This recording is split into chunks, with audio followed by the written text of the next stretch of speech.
Today we're celebrating, as was mentioned, the 233rd anniversary of our Declaration of Independence.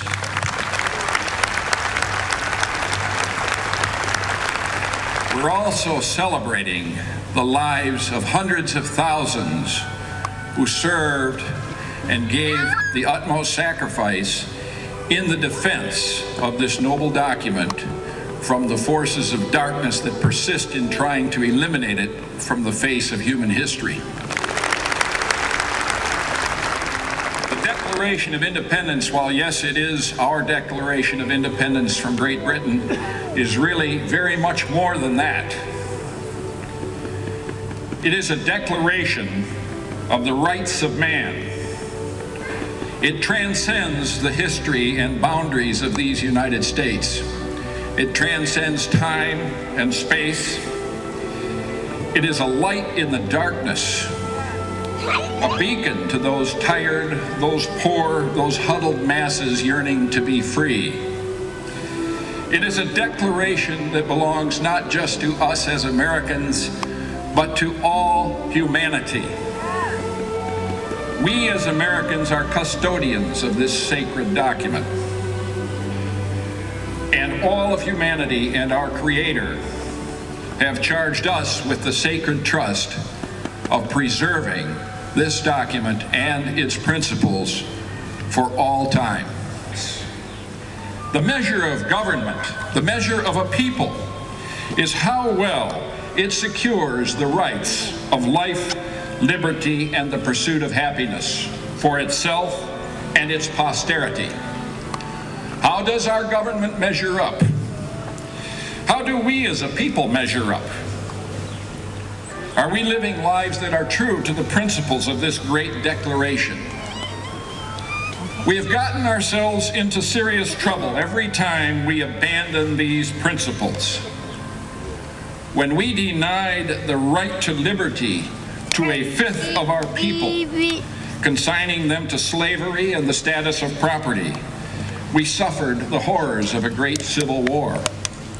When we denied that all men are created equal by segregating ourselves from a fifth of our people, we suffered the heartbreak and turmoil of racial unrest. If we continue in secret prejudice against our brothers, denying in our hearts the equality of all men, we will deny ourselves the fruits of liberty and the harmony of man which God desires for us. And how are we doing in securing the right to liberty and the right to the pursuit of happiness?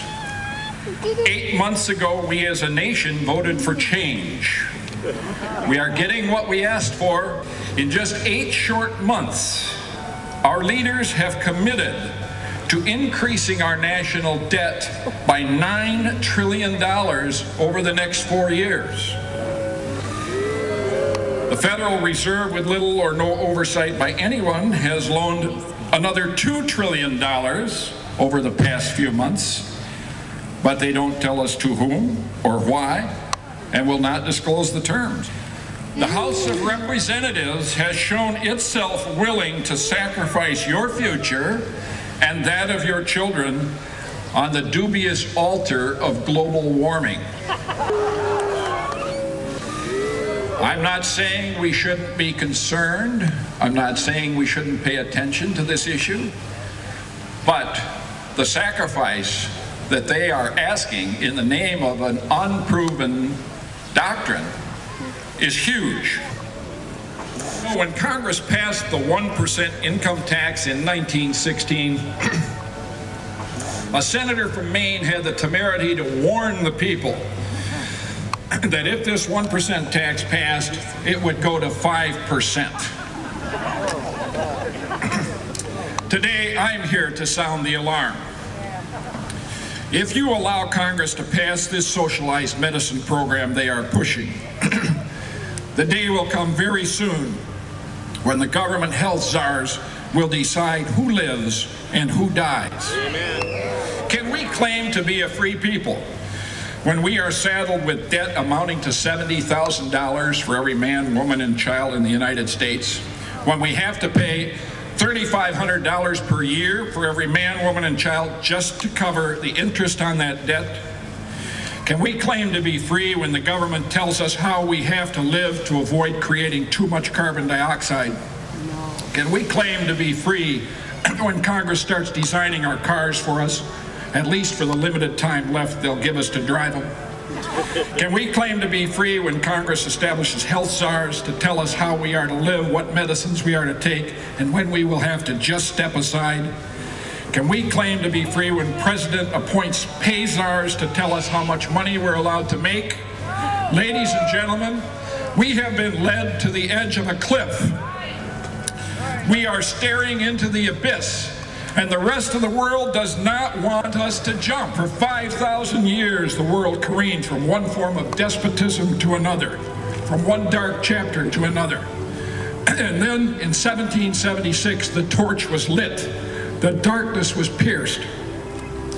On behalf of all mankind, we declared truths that are held to be self-evident, that all men are created equal, with a firm reliance on the protection of divine providence.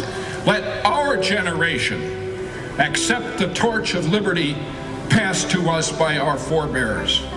Let our generation make freedom ring from the mountaintops and echo through the valleys. Let our generation pledge our lives, our fortunes, and our sacred honor that this nation, under God, shall have a new birth of freedom, and that this declaration of the rights of man shall not perish from the earth.